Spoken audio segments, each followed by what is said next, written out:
섬김해 본 예수님이라는 제목으로 함께 말씀 나누도록 하겠습니다.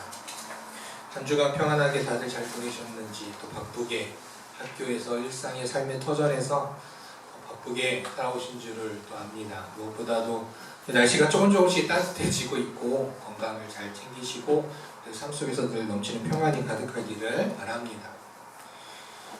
전 요즘 아침마다 오랜만에 뉴스를 끄는 지 오래됐다가 오랜만에 일어나자마자 요즘 뉴스를 듣습니다.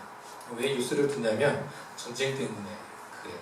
전쟁이 도대체 어떻게 진행되고 있는지 많이 궁금하기도 하고 또 계속 기도 제목이기 때문입니다. 근데 매일마다 뉴스를 듣지만 뉴스 끝나면 속으로 혼자 하는 말은 참 사람 나빴다라는 생각밖에 안 들더라고요. 어떤 사람은 참 비즈니스맨이다, 참 사업하는 사람이다 뭐 이렇게 얘기하지만 제 결론은 늘 똑같습니다. 참 나쁘다.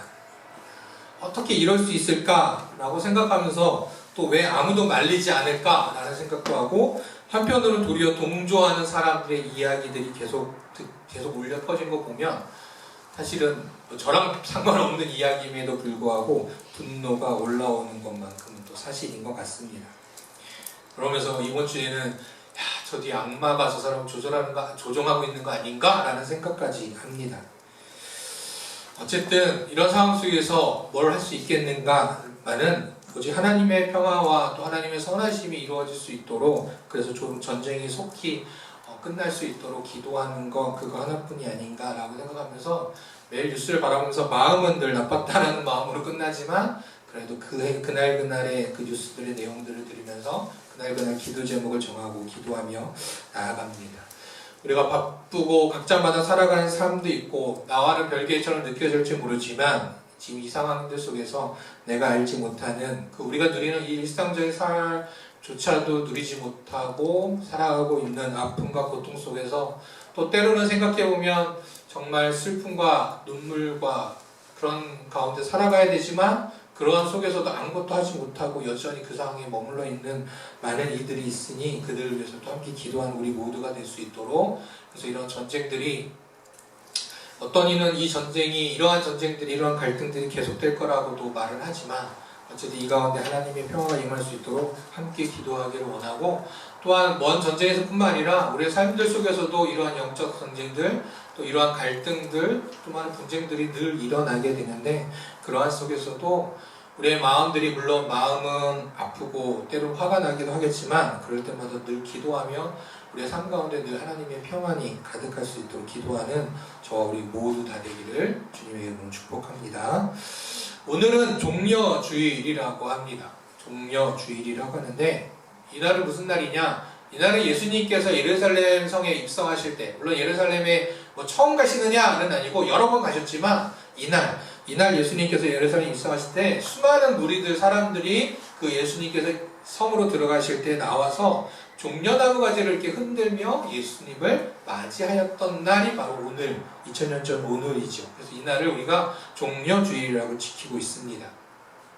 그래서 보통 왜 예수님을 맞이했는가라고 하면은 보통은 전쟁에서 승리하고 돌아온 왕들이나 장군들에게 행하는 일들이거든요. 예루살렘에 예수님께서 입성하신다라는 건 그들에 의해서, 물론 그 전에도 예수님께서 오셨지만 지금 예수님께서 입성하신다라는 건 여전히 억압된 속에서 살아가는 그들에게 자유를 주실 뿐이라고, 정말 승리를 보장하고 승리를 고백하게 하는 그런 분이다라는 마음으로 사람들이 나와서 종려나무 가지를 흔들며 겉옷을 길가에 깔고 예수님을 맞이했던 날이 바로 종려주일입니다.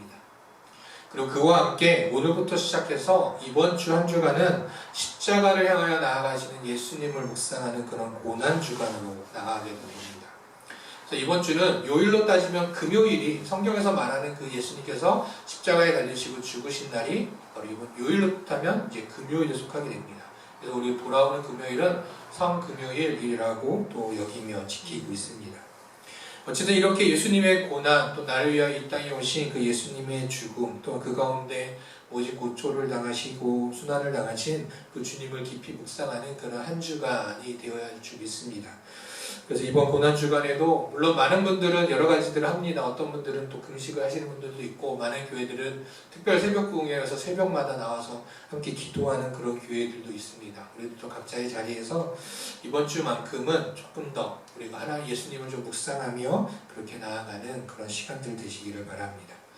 그러면서 오늘 말씀 요한복음 13장 말씀을 이제 선정하다 보니까 요한복음 말씀으로 쭉 이어가고 있는데, 요한복음 오늘 13장 말씀은 언제냐면 예수님께서 십자가에 달리시기 전날, 금요일 전날 밤, 목요일 저녁에 제자들과 함께 있었던 그런 자리였습니다. 자, 예수님과 제자들, 우리가 흔히 말하는 최후의 만찬이라는 것을 위해서 저녁에 함께 모여 저녁 식사를 나누던 자리였어요. 자, 그러한 가운데 무슨 일이 일어났느냐? 오늘 말씀 바로 전에 어떤 이야기가 있냐면, 바로 그렇게 식탁을 저녁을 나누려고 하는 자리에서 예수님께서 벌떡 일어나십니다. 그리고 입고 있던 옷을 가볍게 하시게 겉옷을 벗으시고 허리에는 수건을 두르십니다. 그리고는 대야에 물을 받아오세요. 그리고 나서 무엇을 하시느냐? 제자들의 발을 씻어주기 시작하십니다. 이게 바로 세족식의 시작입니다. 물론 오늘날에도 세족식은 많이 하죠. 뭘 해보셨는지 안 해보셨는지 모르겠지만 아마 오늘 많은 교회들이 세족식을 또 하는 교회들도 참 많을 겁니다. 세족식은 참 많은 의미를 담고 있고 감동적인 행사들로 우리가 알고 있죠. 작년에도 제가 있었던 대관교회 아동부 친구들하고 한번 세족식을 이렇게 하면서 선생님들께서 아이들의 발을 씻겨준 적이 있습니다. 우리가 생각할 때 세족식은 그냥 그런 거 이제 다 잊혀졌지 라고 생각할지 모르지만, 물론 아이들 중에 그냥 장난처럼 그렇게 하는 친구들도 있지만, 자신의 발을 씻어주는 선생님을 부끄러움이 바라보는 아이도 있었고, 또는 눈물을 흘리는 그런 친구들도 있었고, 정말 그 가운데 선생님이 굳이 어떤 말을 하지 않았음에도 불구하고 자신의 발을 씻겨주는 그 세족식, 그 행동 하나만으로도 그 마음 가운데 오는 그런 감동이 있었던 것을 보았습니다. 이렇게 오늘날에도 세족식은 특히 오늘도 교회에서 하지만 또 5월달 정도가 되면 또 학교 선생님들이 또 이렇게 아이들을 위해 제자들을 위해 하시는 세족식들도 참 많이 있습니다. 그런데 오늘 예수님께서 제자들의 발을 씻기는 세족식도 그냥 비슷한 거 아닐까라고 생각한다면, 지금의 세족식과는 생각조차 하기 힘든 그런 예식이었습니다. 왜 그러냐면, 물론 당시에도 발을 씻어주는 행위는 있었습니다. 그런데 누가 했느냐? 그것은 종들의 일이었습니다. 즉, 부를 가진 자들만이 누리는 하나의 일이었던 거죠. 부자들이 자신들의 더러운 발을 씻기 위하여서 누구를 부렸느냐? 종들을 부렸던 일입니다. 즉, 당시에 살아가는 모든 사람들에게 발을 씻겨주는 건 자신이 자신의 발을 씻는 것 외에 다른 사람이 나의 발을 씻어주는 건 단 하나, 종이 주인의 발을 씻겨주는 것 하나뿐이었어요. 그런데 그 행동을 누가? 예수님께서 제자들에게 하신 것입니다. 우리는 세족식에서 많이 들었으니까 그냥 선생님이 부모님이 아니면 자녀들이 발을 씻겨주는 건 그냥 그거 하나만은 감동이지라고 그냥 그것으로만 그칠지 모르지만, 이때 당시에는 예수님께서 제자들의 발을 씻겨주신다라는 건 정말 상상조차 하기 힘든 일이었습니다. 심지어는 친구들끼리도, 동료들끼리도, 요즘엔 연인들끼리도 한다고 막 그랬었는데 그런 것도 존재하지 않았던 때입니다. 그런데 선생님인 예수님께서, 더 나아가 하나님의 아들인 예수님께서 하셨다니, 이건 정말 말도 안 되는 당시의 일이었어요. 아마 제자들도 어땠을까라고 하면 정말 얼떨떨한 가운데서 예수님이 너 나와, 일로 와 라고 했겠죠. 야, 안드레 나와, 야고보 나와, 앉아, 발을 씻겨주셨을 겁니다. 제자들은 그냥 얼떨떨한 상황에서 이게 뭐지? 라고 하면서 예수님 앞에 예수님께 자신들의 발을 내어주었죠. 그나마 그 가운데 베드로는 나서서 안 됩니다. 말도 안 돼요, 예수님. 어떻게 예수님께서 제 발을 씻을 수 있겠습니까? 제 발은 절대 못 씻습니다. 아마 베드로의 마음은 어땠을까? 아유, 저것들 어떻게 예수님께서 발을 씻어주는데 가만히 있어? 라고 하면서 난 절대 안 돼요! 라고 강하게 부인했던 그런 베드로입니다. 그러나 곧 예수님의 말씀에 베드로도 자신의 발을 내어줍니다. 제자들이 얼마나 황당하고 당황스러웠을까? 생각해보세요. 물론 이제 요즘은 어떻게 생각해볼 수 있을까라고 한다면, 당연히 갑질을 해도 그냥 당연하다고 생각하는 사람이 반대로 나한테 행하고 있다라고 하면 얼마나 당황할까요? 이러한 당황스럽고 황당하고 당혹스러운 상황이 이제 감동의 시간, 회복의 시간으로 바뀌게 됩니다. 예수님께서 제자들의 발을 다 씻겨주시고 그 12명의 제자들의 발을 다 씻겨주시고 다 옷을 입으시고 이제 자리에 앉아서 말씀하신 게 오늘 말씀입니다. 그중 14절 이렇게 말해요. 내가 주와 또는 선생이 되어 너희의 발을 씻었으니 너희도 서로 발을 씻어주는 것이 옳으니라. 발을 씻겨주는 것이 그냥 종이 주인에게 제자가 선생님에게만 행하는 것이 아니라 서로도 발을 씻겨줘야 한다라고 말씀해 주는 겁니다. 그래서 서로 발을 씻겨주는 이유가 뭐냐라고 한다면 너희들이 주님이라고 생각하는, 너희들이 선생님이라고 생각하는 나도 너희들의 발을 씻겨줬으니 너희도 서로 발을 씻겨주는 거 그것도 당연한 거야 라고 예수님께서 말씀하신 거예요. 어쨌든 이건 그들에게 충격인 내용입니다. 그런데 예수님께서 이렇게 행하신 것은 무엇이냐? 발을 씻는 것으로 갑질하지 말라. 즉 종이 제자에게 발을 씻겨주는 거, 그때 그 주인들이 갑질하는 걸 이렇게 발을 씻겨주는 거, 이런 거는 갑질 행동이야, 이런 거 하지 마 라고 말씀하시는 것도 아닙니다. 또한 그들의 발을 씻겨주시면서 또한 너희들이 서로 발을 씻어주면서 너희는 별거 아니야, 너희들은 별거 아니고 너희들은 아무것도 아니야 라고 하면서 종처럼 생각해 라고 발을 씻겨주신 것도 아니라는 거죠. 예수님께서 이 행하신 이것은 바로 섬김을 그들에게 몸소 가르쳐 주시기 위하심이었다라는 겁니다. 섬김의 사전적 의미를 바로 찾아보면 이렇게 말해요. 신이나 윗사람을 모시어 받들다 공경하여 받들어 모시다 라고 사전적으로 지금도 나와 있습니다. 즉 말 그대로 섬긴다는 것은 나보다 윗사람을 모시는 걸 섬긴다 라고 말하는 겁니다. 그러면 예수님께서 제자들의 발을 씻겨주셨으면 제자들이 예수님보다 더 위라는 얘기인가? 예수님은 더 아랫사람이라는 걸까? 결코 아니라는 거죠. 하나님의 자녀의 예수님의 제자들이 행해야 될 섬김이 무엇인지 예수님께서 알려주신 것입니다. 이 섬김에 있어서 의미들이 있는데 이런 의미들이 있는 거예요. 먼저는 다른 이들을 소중히 여기는 마음을 가져야 한다는 거죠. 무슨 말이냐? 섬김의 말 그대로 나보다 윗사람 섬기고 모시어 받드는 거라고 한다면 제자들끼리 서로 그렇게 하라는 얘기는 서로 존중하고 서로 귀하게 여기라는 의미가 그 안에 담겨 있는 겁니다. 또한 섬기는 대상이 세상의 기준, 그 전에 발을 씻겨주는 거는 누구에게만 있었습니까? 부를 가진 사람에게만 행하는 거, 명예를 가진 사람에게만, 힘을 가진 사람에게만 행하는 것이었다면 예수님께서는 말씀해 주시는 거예요. 우리가 섬겨야 되는 대상은 그런 세상의 기준이 아니라 세상의 모든 사람들을 섬기는 것, 그것이 바로 하나님의 자녀가 행해야 된다라는 걸 이야기해 주시는 겁니다. 사실 예수님은 자신이 곧 붙잡히실 것을 알고 계셨습니다. 여전히 예루살렘 성에 들어와 있는 상황 속에서 곧 예수님은 붙잡히실 것이었지만 그것을 알지 못하는 제자들은 어땠느냐? 엄청 들떠 있었어요. 내가 쟤보단 나아. 내가 저 사람보단 나아. 내가 더 위가 되어야 돼 라고 생각하는 것들이 제자들이었어요.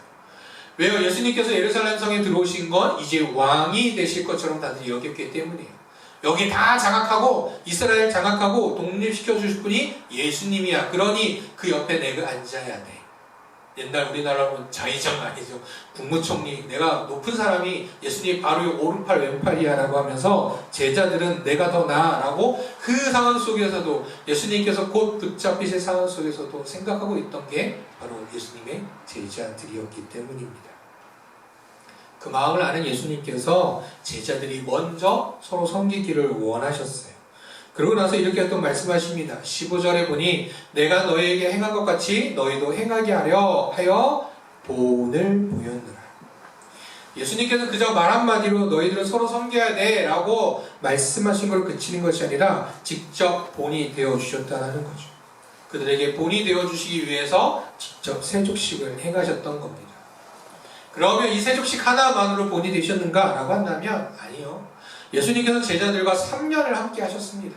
3년의 공생애 동안 그들과 함께하며 그 시간 속에서 자연스럽게 제자들의 본이 되어주셨던 거예요.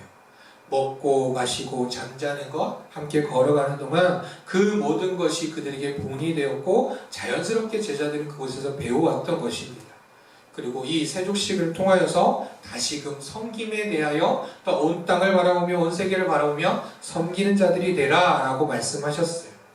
이렇게 가르치신 후에 예수님께서 제자들에게 이후에 어떤 말씀이 나오냐, 새 계명을 내가 너에게 준다라고 말씀하시고 이렇게 합니다.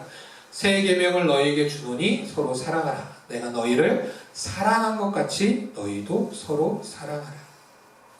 이후 붙잡히시고 수치와 고난, 핍박, 죽음까지 그 모든 것조차도 제자들에게 예수님은 본이 되어 주셨습니다. 섬김을 받으셔야 될 분이고 높임을 받으셔야 될 그분이 죽기까지 섬기신 예수님이 계셨기에 제자들은 그 본을 따라, 예수님의 본을 따라 섬기는 자의 삶을 이후에 살아갈 수 있었다라는 거죠.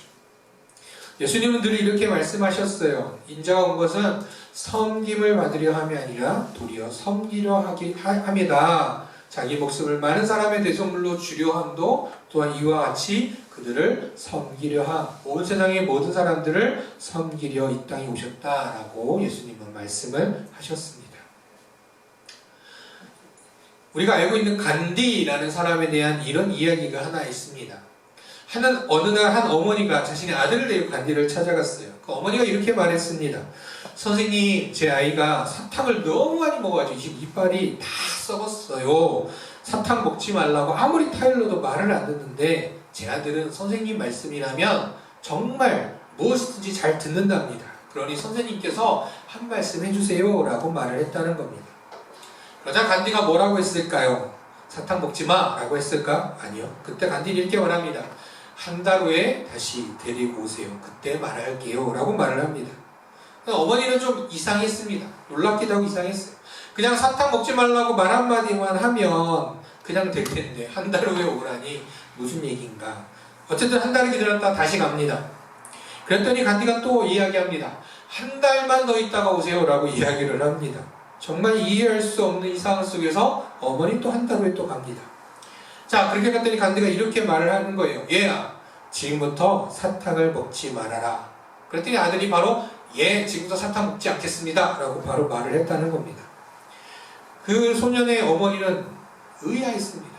아니, 그냥 지금 했던 말 2달 전에 얘야 사탕 먹지 마라 라고만 말했으면 아들이 들었을 텐데 굳이 왜 그 말 하는데 2달씩이나 걸렸나요? 라고 말을 하자 물어보자 간디는 이렇게 말을 합니다. 실은 자신도 사탕을 너무 좋아해서 사탕을 먹고 있었는데 그런 자신이 어떻게 아이에게 사탕을 끊으라고 먹지 말라고 할 수 있겠느냐. 그래서 자신도 사탕을 끊었는데 그게 2달이나 걸렸다라는 겁니다. 즉 간디는 자신의 삶이 자신이 직접 그 아이에게 본이 될 수 있는 상황이 되었을 때 그때 말을 했다라는 거죠. 예수님의 말씀 한 구절 한 구절은 너무나도 귀하고 귀합니다. 그 말씀 한 구절이 우리의 삶을 변화시키기도 합니다. 그러나 예수님께서는 당시 제자들에게도 오늘을 살아가는 우리에게도 예수님의 말씀 그 말 하나로 그치지 않으시고 바로 삶을 통하여서 그 섬김을 그대로 닮아 살아가도록 하기 위해서 본이 되어주신 그런 삶을 사신 게 예수님입니다. 우리는 흔히 이런 실수를 할 수 있어요. 예수님은 그냥 하나님의 아들이니까 그럴 수 있지 않는가? 예수님께서 이 땅에 계시는 동안 그냥 예수님 하나님의 아들이요 신이니까 예수님은 그러실 수 있었지 라고 우리가 말할 수 있을지 모릅니다. 때론 그런 실수를 하기도 합니다. 그러나 예수님은 이 땅에 계시는 동안 어땠느냐? 우리와 똑같은 사람이었습니다. 예수님도 동일하게 식사를 안 하시면 배고프신 분이셨습니다. 잠을 안 자면 졸린 분이셨습니다. 많이 걸으면 피곤하기도 하시고요. 즐거운 일 있을 땐 웃기도, 때론 슬픈 일 있을 땐 우시기도 하셨던 분입니다. 화도 내셨고, 또 채찍에 맞으실 때도 아프셨고, 또 십자가에서 죽음에 임하셨을 때도 우리가 아직은 느껴보지 못했지만 사람들이 느끼게 될 그 죽음도 직접 경험하신 분이 예수님이십니다. 즉 예수님은 이 땅에 사시는 동안 우리와 동일하게 계셨습니다. 우리와 같은 상황에 놓였음에도 불구하고 예수님께서는 말씀대로 사셨고 그 삶으로 우리에게 본이 되어주셨다라는 거죠. 섬김의 본이 되신 예수님, 그 예수님을 따라 섬기는 건 당연한 것이라는 겁니다. 예수님이니까, 목사님이니까, 때론 선생님이니까, 엄마니까, 부자니까, 그 사람은 대단한 사람이니까 그 사람만 할 수 있어 라고 말하는 것이 아니라 하나님의 자녀인 우리들 모두가 행해야 할 이유가 여기에 있다라는 겁니다. 내가 왜 해야 돼? 난 가진 것도 없고 섬기려면 뭔가 있어야 하는 거 아닐까? 라고 우리가 생각할지 모르지만 예수님은 그런 것 따지지 않습니다. 그저 예수님은 우리의 본이 되어 주셨고 예수님을 따라 너희도 섬기며 살아가라 이야기해 주신 것입니다. 섬기는 건 앞서 말한 것처럼 한 사람 한 사람을 소중히 여기고 그들을 섬기는 것입니다. 무엇을 가져서가 아니라 무엇이 부족해서가 아니라 그저 주님께서 그렇게 하셨기 때문에 예수님께 하셨기 때문에 우리도 다른 이들을 소중히 여기며 그들을 섬기며 살아가는 것 바로 우리가 행해야 한다는 것이죠.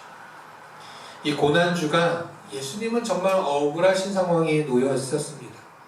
아무런 죄도 없으셨어요. 객관적으로 봐도 법적으로 따져도 사실은 원래 원칙대로 하면 아무런 죄가 없으신 분이었습니다. 그런데 예수님께서는 말도 안 되는 죄명을 받고 처형당하기까지 하셨습니다. 말씀드렸던 대로 아픔도 하셨고 그 수치도 당하시고 하셨습니다. 그러나 그 모든 것을 그대로 받아들이셨던 것은 바로 우리를 섬기시는 그 한 사랑, 예수님의 그 사랑이 있었기 때문이라는 거죠. 요즘 시대를 바라보며 시간이 흘러감에 따라 물론 여전히 이전에도 어려움과 갈등들이 있었겠지만 날로 갈등이 팽팽해져가는 시대 속에 살아가고 있습니다. 살아가는 우리들의 삶들 속에서뿐만 아니라 나라 전체를 돌아봐도 세계를 돌아봐도 갈등이 가득가득합니다. 서로 이해하려 하지 않고 서로 오해하고 또한 나 자신만 살아갈 방법을 찾아가는 시대에 살아가고 있습니다. 이때에 필요한 것이 무엇인가 라고 한다면 바로 이 섬김이라는 것이죠. 2000년 전 예수님께서 몸소 보여주셨던 그 세족식은 그냥 그날 저녁에 있었던 일로만 끝나는 일이 아니라는 겁니다. 예수님 말씀대로 우리가 본받아서 우리도 무릎을 꿇고 섬기며 나아갈 때 바로 2000년 전 계셨던 그 예수님께서 우리의 섬김의 자리에 함께 한다는 사실을 잊지 않는 저와 우리 모두가 되기를 간절히 소망합니다.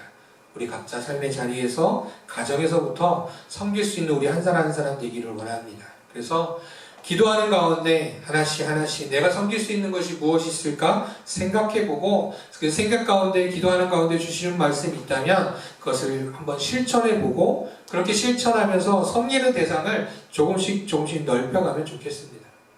그래서 섬기는 사람들이 누가 있지? 라고 찾아보면 참 많은 이야기들이 있어요. 정말 어려움 속에 있는 이들을 찾아가서 섬기는 많은 분들의 이야기도 있지만 하나님을 믿는 백성으로 먼저 내 가정으로부터 또 내가 속해 있는 삶의 자리에서부터 먼저 섬김의 삶을 살아가다 보면 우리가 섬겨야 될 많은 이들을 보게 될 거고 그들에게 행하게 될 줄로 믿습니다. 그로 인해서 하나님의 나라가 바로 섬기는 우리의 삶을 통해서 넓혀져가며 그 가운데 하나님께서 주시는 복으로 인해 살아가는데 늘 감사가 넘쳐나는 삶이 저와 이곳에 있는 모든 성도님들 삶이 되시기를 주님의 이름으로 축복합니다.